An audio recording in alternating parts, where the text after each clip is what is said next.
All right. Well, good afternoon, everyone. Thank you so much for joining us. It's great to see everyone. My name is Liz Hyman. I'm the president and CEO of the XR Association. We're a nonprofit industry trade association representing immersive technologies, VR, AR, MR, the metaverse, you name it. We're sort of across the board. And, during the pandemic, we started as a staff to do a bi-weekly water cooler session in VR because we wanted to find ways to connect better with one another, even though we were working from home, and to be in a virtual space where we could turn around and look at each other and, hear sound that was distinct from somebody across the table versus right at us. So very different from Zoom. And it got us all thinking about, this is the future of workplace, how we find these immersive moments where we all work together. But it's so critical that as we're building this journey that we're on to achieve what we call the metaverse, which may be 5 or 10 years off from being fully realized, but we're seeing so many of the components and elements of it today, that we do things smartly. And we make sure that we're bringing everyone in, that we're inclusive as we build these experiences and the opportunities in the workplace. And that means making things accessible so that persons with disabilities, people of all different backgrounds have an opportunity to take advantage of this technology, but more importantly, to live out what the future of the workplace looks like. And so that's really what our panel discussion is going to be about today. So I am going to stop talking and I'm going to introduce a really stellar group of individuals. What I'm going to do is I'm going to quickly say who they are, but then I'm going to ask them to say a little bit more about themselves, and then we're going to jump into a discussion. And then at the end, we're going to have kind of a cool demo thing that we want to share with you. So stay tuned here. So to my immediate left is Bill Curtis Davidson. And he is with the Partnership for Employment and Accessible Technology. And frankly, if you want to know anything about anything when it comes to tech and accessibility, Bill is your guy. Dan O'Brien, who's president of the Americas for HTC, so pleasure to see you today. And Meryl Evans, who is a global accessibility expert. So why don't we do this just right down the line. Bill, could you say a little bit more about yourself, and then we'll go down the line. Sure. Hi, everyone. Bill Curtis Davidson. I'm so happy to be here with you today. As Liz said, I direct the Partnership on Employment and Accessible Technology, which is funded by the U.S. Department of Labor's Office of Disability Employment Policy, recognizing how important accessible technology is to the future of work and making sure all workers can contribute. And I've worked in accessibility most of my career and most recently served as the leader of accessibility at Magic Leap before taking this role. Yeah. Hi, I'm Dan O'Brien. I started the Vive business. So there was about 3 of us, and we started with our initial gaming PC product, and now we're very much into this connected world. I have a long history of telecommunications industry. And creating new innovation products. And now with what we're developing with the Vive business, we're very heavily invested in enterprise and professional use cases. And so now we're heavily invested in figuring out ways to make our products more accessible and usable inside of this environment. Howdy, I'm Meryl Evans. I am a native Texan, Dorothy. Howdy, a lot. I am also here, I was born hearing free, or a medical term, profoundly deaf. And I am a lip reader, and we're a cochlear implant. And the thing that surprises people when they meet me is that I don't know sign language, but that's not a good or a bad thing. It's just, deaf people are different. When you meet one deaf person, you've met one deaf person. I am a professional speaker, trainer, and accessibility consultant, and I'm very excited to be here. All right, so you can see we have a great lineup here. So I'm going to jump right in. I started my comments by talking about how immersive technologies can contribute to and create strong experiences in the workplace. And so, Bill, I wanted to start with you, given your background and sort of talking about what you're seeing as we're in this infancy, right, of using this type of technology, what you're seeing about immersive tech in the workspace and accessibility. Sure. So there's been so much wonderful experimentation, and again, COVID brought forth just a whole plethora of experimentation, as everyone may know, in XR. But there are two key areas that have been really taking hold in the industry and really driving use cases for adoption, especially enterprise. And those are in training and remote assist, where you might be working on learning a skill. Perhaps it's related to safety, perhaps it's related to high growth, high demand jobs in clean energy or some new trade where you're upskilling. And in those situations, we need people with disabilities not only to be the experts who are doing the training, but also the people receiving training and upskilling themselves. And with that, we need multimodal training, right? Visual, textual, audible, haptic. So we see a lot of great work there. And then the other area that you've probably experienced yourself is immersive meetings and events. Events, again, driven by the pandemic largely as well, started adopting these technologies to do the Watercooler, as Liz mentioned, but also big scale events where we're happening in virtual reality. And again, these are venues that it's imperative that when we do them in immersive tech, that we make sure that people can access them through different modalities and methods. Great. And Meryl, you have some really interesting examples of how the immersive tech has assisted people in various work environments. Can you share a little bit about that? So, Bill was talking about the pandemic, and one of the biggest things that came out of it was remote working, of course. Everybody was forced to work from home, and all of a sudden we had to figure out a different way to work together. And it allowed people to work in their preferred way, and it forced the video platform company to add caption, and those who signed could have video meetings so everybody could communicate in their preferred way. Cool. You were mentioning also that there was an example of people being able to be waiters.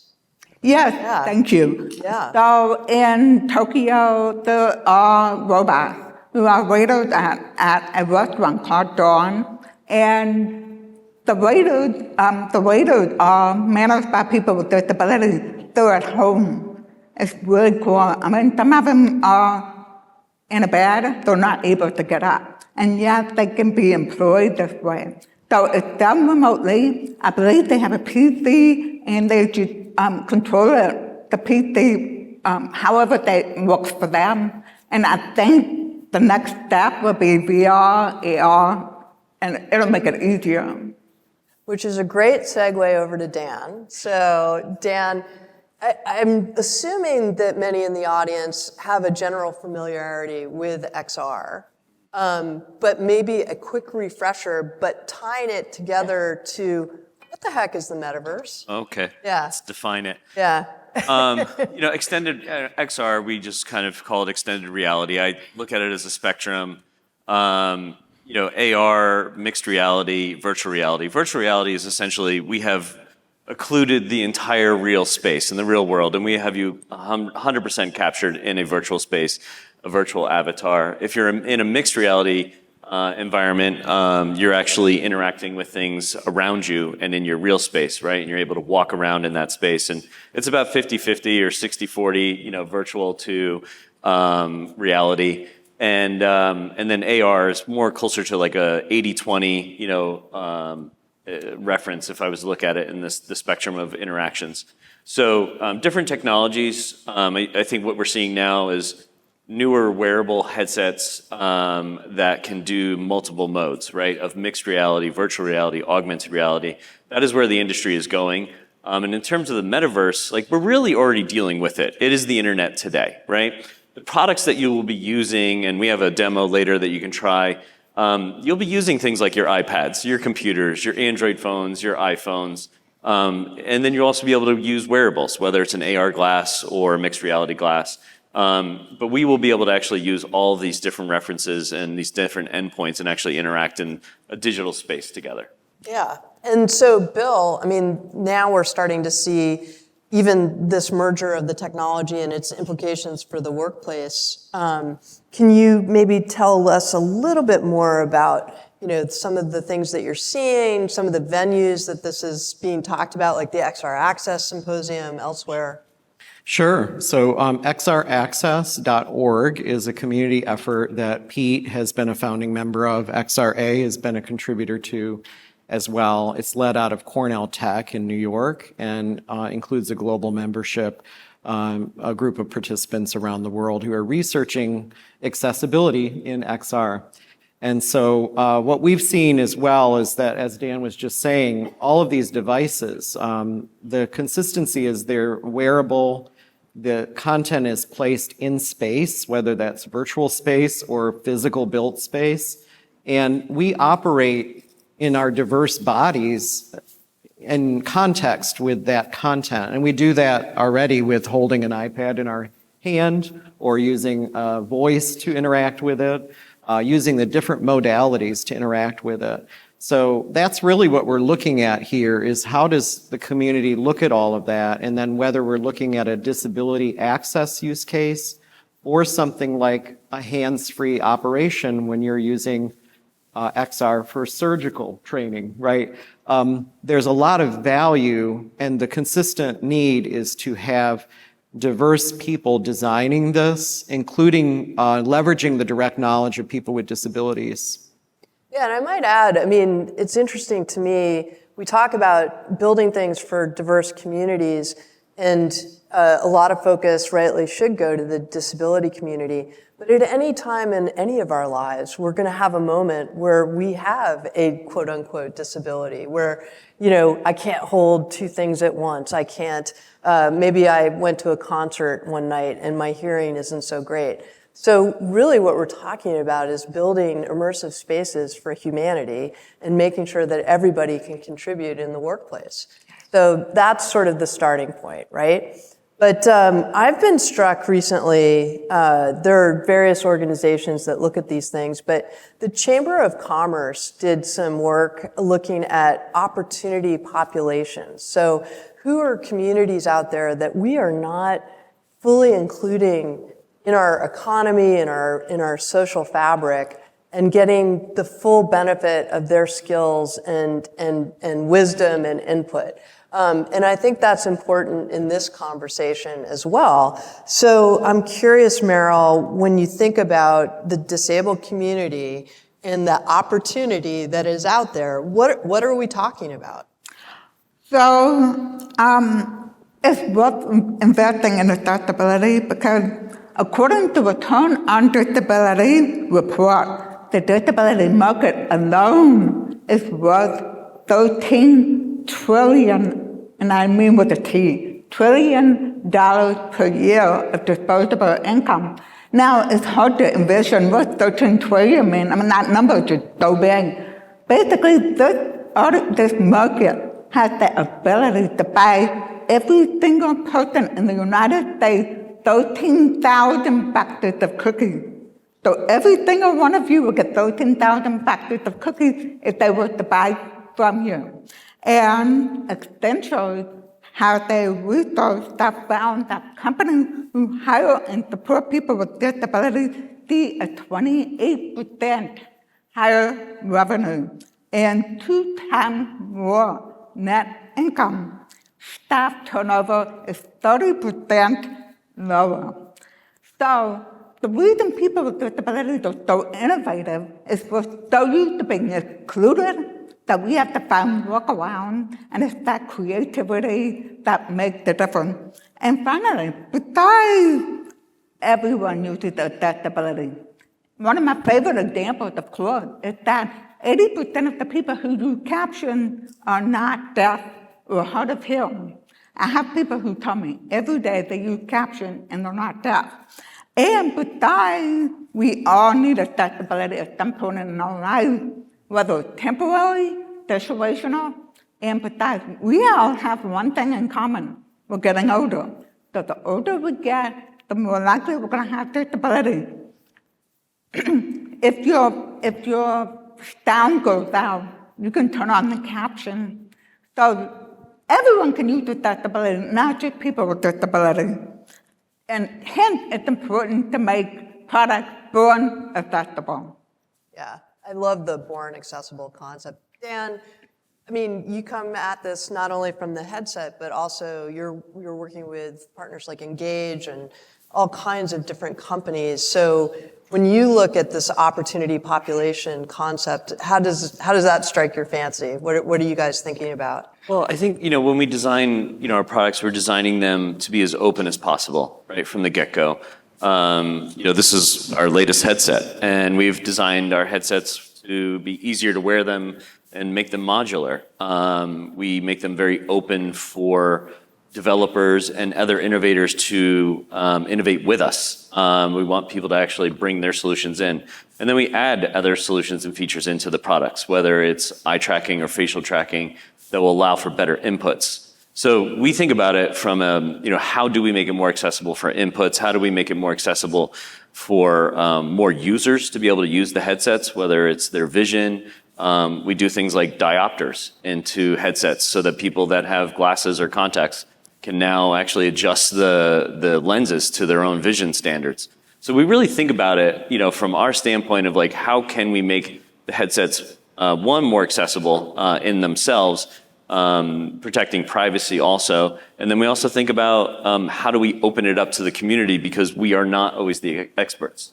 So we like to actually allow for developers and other innovators to innovate on top of us. We've seen this with gasket designs, where other people that are from the medical industry are thinking about putting sensors inside of the gaskets, because we have really, really acute micro movements in our eyebrows and in our forehead and in our cheeks, which we can use as input methods, which, everybody thinks about input as like a controller or your hands. But when you don't have those, what are the other ways that you can actually bring this in? And so your face actually has a whole bunch of other inputs we can use. So, but this is truly where the innovation is going in terms of that opportunity cost. The overall metaverse is worth 30 trillion. So we got a lot of opportunity to go after together. Yeah, no kidding. It's interesting. We gather this week, I think just a week ago now, was the passing of Judy Hyman, who, was really sort of the mother of the disability movement. And I was really struck by an expression that she had. I'm just going to say it.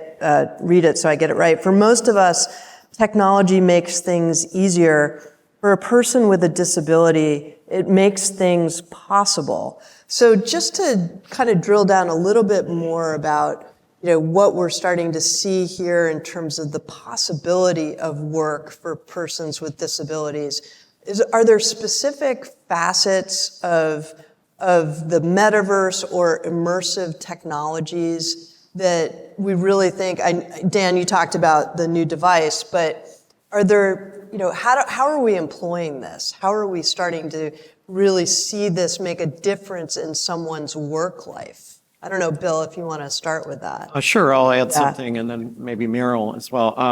I wanted to mention, we mentioned the XR Access community. One of the community members, Chancey Fleet, is a very well-known disability inclusion and accessibility leader. She's a resident and affiliate resident at Data and Society and the New York Public Library Assistive Technologies leader.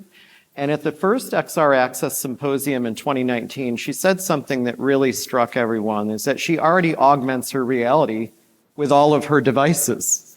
She uses apps and assistive devices in her iPhone or her iPad or different IoT devices. So for example, she might use Seeing AI to access textual information or object identification in the environment. She also might use Soundscape to understand what those sounds are around her, how far away everything is from her. So again, when we talk about immersive technologies or headsets or any kind of devices, whether they're in the head-worn or others, the power of the sensor array is massive. And the way that the sensors perceive what the user's doing or what their intent is where their body is, where they're pointing their head, where their eyebrows are moving, is very powerful. And so this is enabling a whole set of functionality and then content delivery that could be quite hyper-personalized. So there's a lot that's going on, but the old expression, if the tree falls in the forest, does anybody hear it? Meryl, what do companies need to do to let everyone know that there are tools available? How do we get this out there? Well, first of all, they need to be marketing. They're not telling us what they have already. But I can give you a great example of a virtual reality game. I would not have known about it if a friend hadn't told me. Technically, it doesn't have caption, but it has instruction in audio and in text on the screen. But there was nothing in the game description about it. So they could have lost an opportunity in my buying the game if it hadn't been for a friend. So companies really need to focus on realizing what they already have in place that might be accessible. When I got my Apple Watch, I had no idea what an amazing accessibility tool it would be for me until after I got it. So market, that's a big piece, is to market and put it in your information on your website, in your game description, and of course, born accessible. It's easier when you bake accessibility in from the beginning. Think about it. My dad and his friends made cupcakes, and they were terrible. They forgot the tiniest ingredient, 1 teaspoon, that was it. It was salt. If you sprinkle salt on those cupcakes, you're going to get a whole lot of salt at the top. So it won't be uniform. So what do they have to do if they want good cupcake? They have to start over, they have to buy the ingredient, and they have to bake it again. And it's so hard when you do it later in the process. A great example of that is June. The process of turning on the caption was very complicated for a lot of people. And most importantly, involve people with disabilities in the development for the entire process, not just testing, not after you've created the product. It's before you create the product. Better yet, hire people with disabilities. That is your best resource. Because there will always be that. That's why I say nothing without us. Not nothing about us without us. I say nothing without us. Because that means we are involved. We're not just somebody just whispering in your ear. We're there. Well, now I have a new appreciation for baking. And I'm thinking of a project that we did at the XR Association. We did a developer's guide for best practices on how to build accessible XR. And I feel like it's sort of the baking powder for developers, right? If we get developers cooking with the right ingredients at the beginning, then we're going to have something there. So thank you. I like that analogy. Dan, I'm thinking also about the role that maybe government plays in some of these conversations. So curious about your thoughts on that. Well, I think, when we're looking at some of the ways the government can look at opportunities to spend money and invest in areas, whether it's investing in the universities and grant programs to allow for these innovations to happen, I think there's a tremendous amount of opportunity to invest here to not only open up the community, but to actually drive the innovation. There's only so many, OEM manufacturers, right? Between Meta, HTC, Lenovo, Pico. I know I'm not supposed to name drop all the other brands, but it's true. There's not enough of us to really lift the whole ocean, right? And so it's a great opportunity to invest in the different schools and the different indie programs that will actually help us innovate. I think, Meryl, to your point, when we do our best to actually design for security, privacy, accessibility at the beginning, and employing some of those other experts in the process is definitely a needed thing, and that's a great guide. But I also look at it and go, we have to keep ourselves and our products completely open, whether it's the software or whether it's the hardware, and that will allow for just that natural innovation to actually come in and innovate on top of your product. And I think that's important for not only the hardware and the government to get involved and in investing in that space, but also for the developer community, whether it's the game engines or the developer engines. Some of the best innovations come from the developer and indie industry where that software should just make its way into Unity and Unreal and then get deployed to all developers. Because at the end of the day, we need scale and deployment, right? So that it gets broadly accepted. So 2 points on that. One, the developer's guide that I talked about on building accessible XR, we partnered with the XR Access Initiative to create a GitHub so that developers could post their code for how they're now approaching solutions for these best practices. So I love that. And the other thing, building on your government investment point, last year there was a bill that was enacted into law called the CHIPS and Science Act. Yep. And a lot of people heard of it because there's massive investment for development of chips here in the United States. But the science side of it is all about research and development. And it has authorized billions of dollars for research and development. I'm very proud of our team because we were able to get immersive technologies included in the CHIPS and Science bill. So the work and research that is taking place can be eligible for funding. Big caveat there, there's a difference between authorized and appropriated. So we need everybody to go tell Congress to appropriate those dollars, but we'll work on that. But Bill, I wanted to come back to you and talk a little bit about remote work. And it remains such an important part of our economy today, and we've all heard how the pandemic actually has played a really determinative role in people's expectations and needs for remote work. But how can XR help achieve that vision of remote work, and particularly when we're talking about people with all different abilities? Sure. So one of the activities that Pete did in recent few years was working with XR Association on a joint white paper that we published called Inclusive XR in the Workplace. And it's a pretty lengthy paper researching possibilities, and I'll talk about it briefly, but also there's a leadership brief as well. So it's got kind of the 1-2 pager. It reads really leaders. Nicely though, Yeah. even though it's long. Right. Yeah. Right. So, but what it does importantly is, like, we've been talking about the need space, the opportunity populations. This paper attempts to try to paint a picture of why it's so critical to tap into the workforce.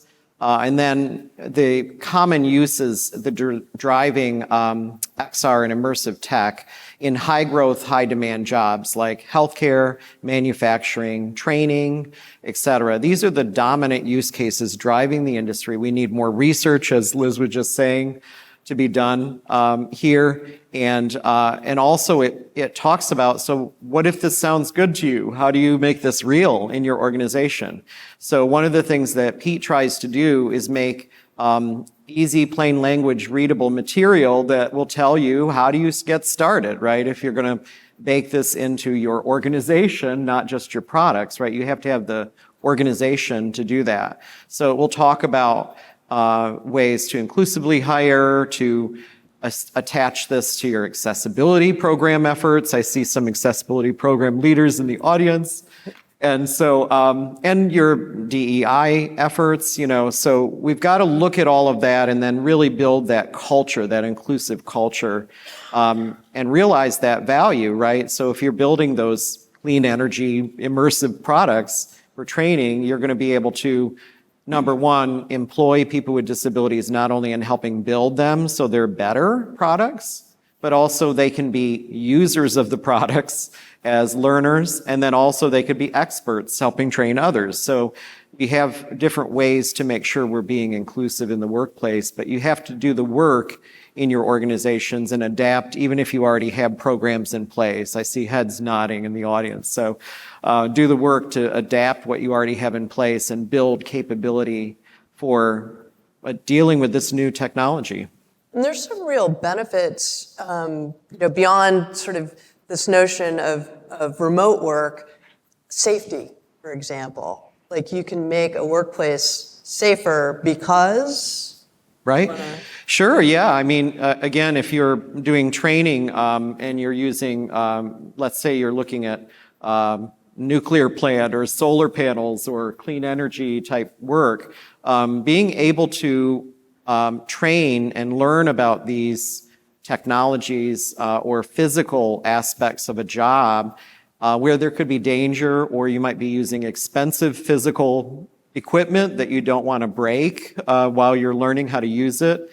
We were talking about this earlier, Dan and I, about how nice it is that you can have this sort of sandbox that's virtual to try to learn new things, to use digital twins of spaces and objects, to be able to learn that and then graduate into the actual operation in a physical sense.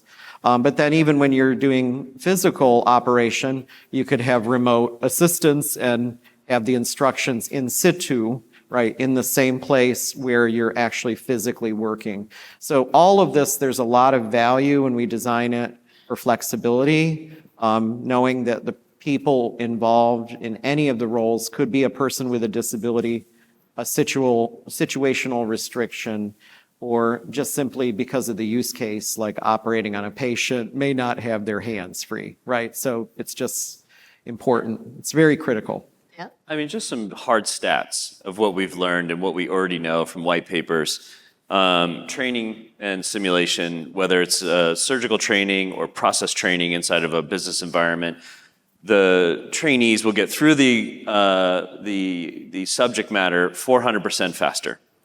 They will be over 300% more emotionally connected to that content and more confident in that content. A immersively trained trainee is going to retain that content at about 75% efficiency from a recall perspective.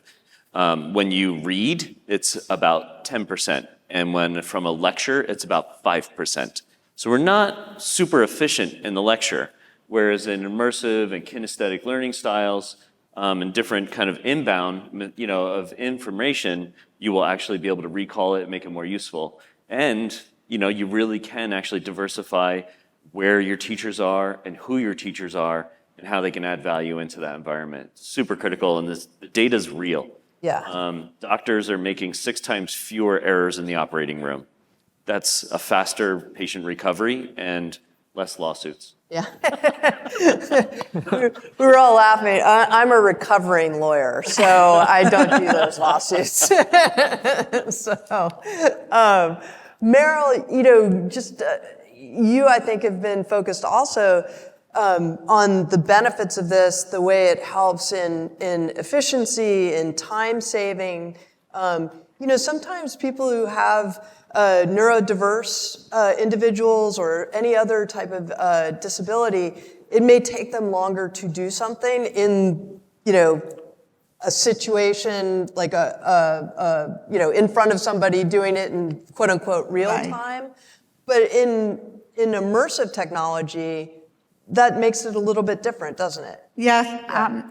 So the Bureau of Labor Statistics just released new data last week that reports the highest rise in disability employment in 2022 since they started tracking this data in 2008. And remote working is a large part of that, because some people take hours to get dressed, to leave the house, and then to take transportation to the office, that by the time they get there, half the day is gone. So you may have heard from the inspirational speaker, we all have to spend 24 hours a day, y'all. You should be able to accomplish all the things I did. But the reality is that's not true. That's a myth. Because everybody has So things that take them longer. As a deaf person, making a phone call takes me way longer than it does for a hearing person. So remote working in XR will help make it possible for people to work from home and get the job done without losing so much time. Yeah. And I think we need to keep an eye on that statistic, because now as more and more people are going back to the office, we're going to see what happens. I'm worried about that. I said we cannot go back to the old way of doing things. We need to create a new normal.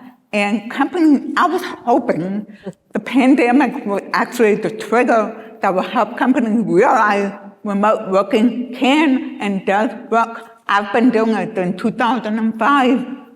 No problem. That was before video came along with caption. You know, Bill, we've been talking about all the positives, and there are so many, to how immersive technology can help make this a more inclusive work world that we live in the future.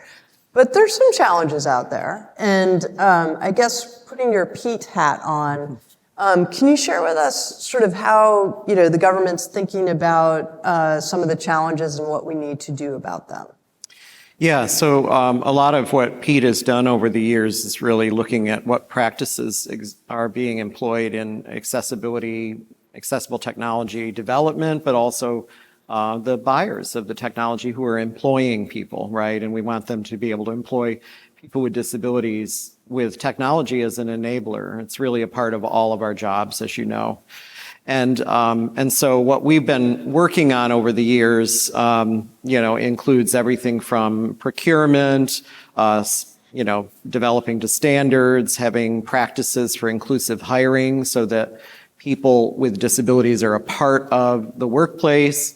They are actively working on accessible technology initiatives in whatever form that is. That you have practices in place. And as in recent years, as we've looked in areas of emerging tech like AI and XR and other areas like automated vehicles, we still need to kind of look at that and build on it.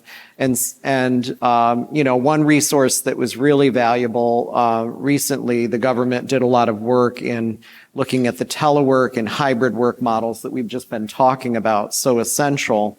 And telework and accessibility is a very big topic, as Meryl just indicated. It's critical to effective employment and for equal participation in the workplace. So that was an area that we worked on for the Department of Labor. And then recently we created an inclusive XR and hybrid work toolkit, which expands on that telework concept and looks at how immersive is being used again in things like meetings, collaboration, co-presence when you're in a hybrid work reality. And what we did is we adapted practices. For example, what do you do before a meeting or a collaboration? What do you do during a collaboration? What happens after the meeting or the collaboration or the work event? And what's interesting is we can utilize, again, some of the same practices that we would do if we were doing a Zoom conference, but add to it unique elements that are part of immersive. And so I would encourage each of you to look at that. It's available on our website. That's peatworks.org. And all of our resources are free and available for everyone to look at. Yeah, I highly recommend them. And Meryl, I think I probably put this out of order, but I really think that, how we talk to C-suites and leadership within companies is so important to making sure that we don't backslide on some of these opportunities that we've seen. So any advice to the CEOs that are out there? For sure. I have a handful of advice for them. First of all, accessibility is not just the development team job. It's everyone's job. Marketing and communication people need to make sure the content is accessible. Web development can perfect web. Actually, there is no such thing as 100% accessibility, because what makes something accessible for one person could be inaccessible for someone else. A great simple example is dark and light mode. And So many companies brag about the DEI, diversity, equity, inclusion, but they're not truly doing inclusion. In fact, diversity without inclusion is exclusion. Because so many people told me they're miserable in their job. They happen to have a disability that they feel like they will check back. Oh, we hired somebody with a disability, yeah. But they don't give them the tools they need to be able to do their job. Don't forget, accessibility is not just for the consumer, it's also for your employees. And you need to make sure your own tools are accessible to the employee. To truly make a company care about accessibility and build a culture of accessibility needs to start at the top, like everything else. You need an executive champion and a deputy, a backup. Because you don't want, if the champion moves to another company, you don't want accessibility to go with that executive. The deputy is there to take it on. Then the organization needs to have disability and accessibility awareness training. A lot of people don't know what they don't know. So that training helps them open the door, learn about the language, learn about what it means to be accessible. And then even job description need to have some mention of accessibility. Same with performance appraisal. And then finally, as I said earlier, don't forget your employee. Design for everyone, optimized for disability. Just because something is compliant doesn't mean it's accessible. I recently put out a whole bunch of color pairing to give people an idea. Which one of these are accessible with color contrast? And the very first example was a black background with a gray text, and everybody said that's not accessible. It was actually, it passed the color contrast test. So that was an excellent example of how it can pass, but it's not a good user experience. That's so interesting. It really takes the actual use, the actual understanding, and the authentic experience. And I was thinking, we did a focus group recently through our foundation, the XR for All Foundation, and we looked at aspiring workers and we looked at transitioning workers. And we asked them, our goal is to try to get diverse individuals into the XR industry to start with, to build the experiences so that we are representing lived experiences as an industry, right? I'd like to add on to that. Remember that wonder person? So we don't expect you to find every type of deaf and hard of hearing person in a focus group. But if you just have me, or if you just have somebody who's deaf and blind but doesn't speak, your product's going to fail. You need to have a diversity within the categories as well.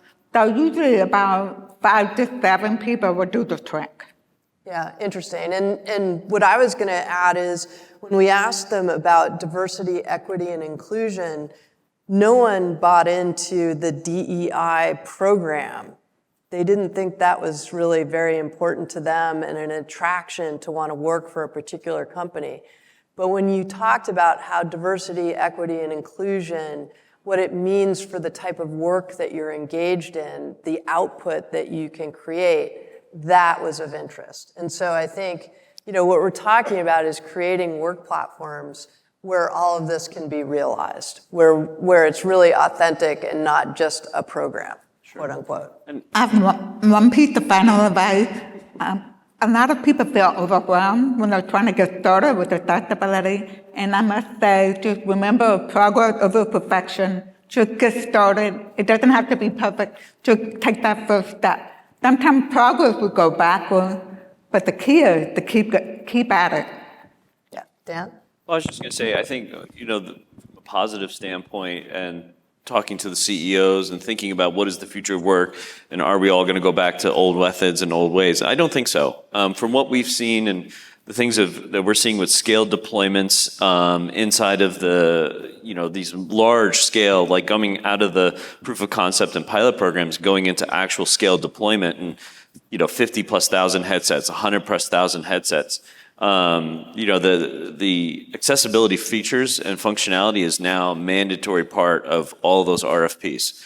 So trust me, and if you're not supporting them, you're out of the deal. So it's, I think you're getting a lot of support. You deserve a first bump for that.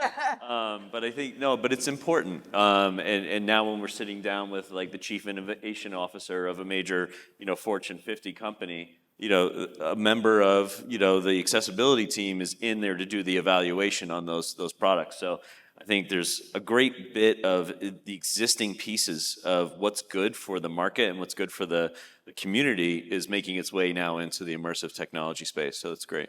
I love that. That is such a great way to wrap up our conversation. I think we're seeing both grassroots bottom up and top down thinking coming together to create something that will really revolutionize our workplaces. And to drive this home, we have our friend Brandon from HTC, and we asked if HTC would come and demo what's going on with some of these immersive technologies and accessibility in the workplace. So come on up, Brandon. Yeah? I think it should flip over. There we go.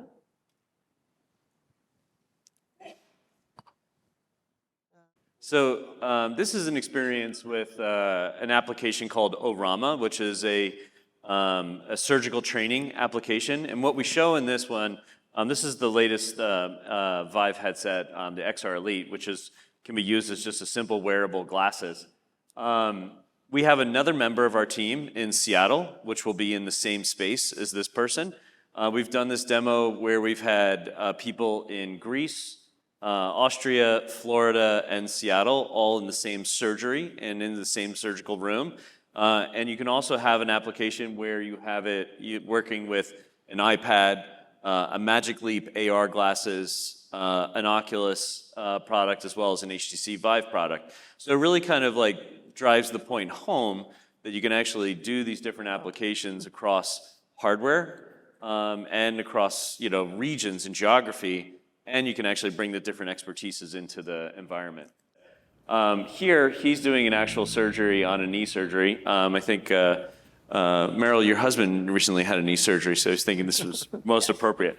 But we're here, you can actually train surgeons from afar, and you can actually have like the teacher in another location, working with the student, giving them direction on the process through the surgery. And then they can also make mistakes, right? For some people, this might be a little graphic, if it's a little too graphic, but I understand. But we wanted to kind of just show the variety of different input methods that you could use. We also have this application working across an iPad, a Magic Leap headset, a MetaQuest headset, and then obviously HTC products. So it is about being able to actually then transfer knowledge, to other students that will be in other locations. You can bring the expertise of those surgeons to their students from afar. And I think that's something that's really, really impactful. Yeah, we know the stats of how much more you can retain. We know the stats of how much more efficient your procedures can be. But now it's about actually making it more accessible to more people. I don't know about any of you. I haven't had a knee replacement or knee surgery, but I would like to know that the doctor that does it had a lot of practice. So this is very helpful. Yep. And not too gross. Yeah. So, reality is, I think over 3,000 students have been trained on this application and this actual surgical procedure. So while for some of us that didn't want to go to med school and do this kind of operation, this is actually in practice. Yeah. So this is being used by actual students. Yeah. And to the last question that was posed, I've told this story before. I was at a conference that Bob Fine did, IVRA, it's the International Virtual Reality Health Association.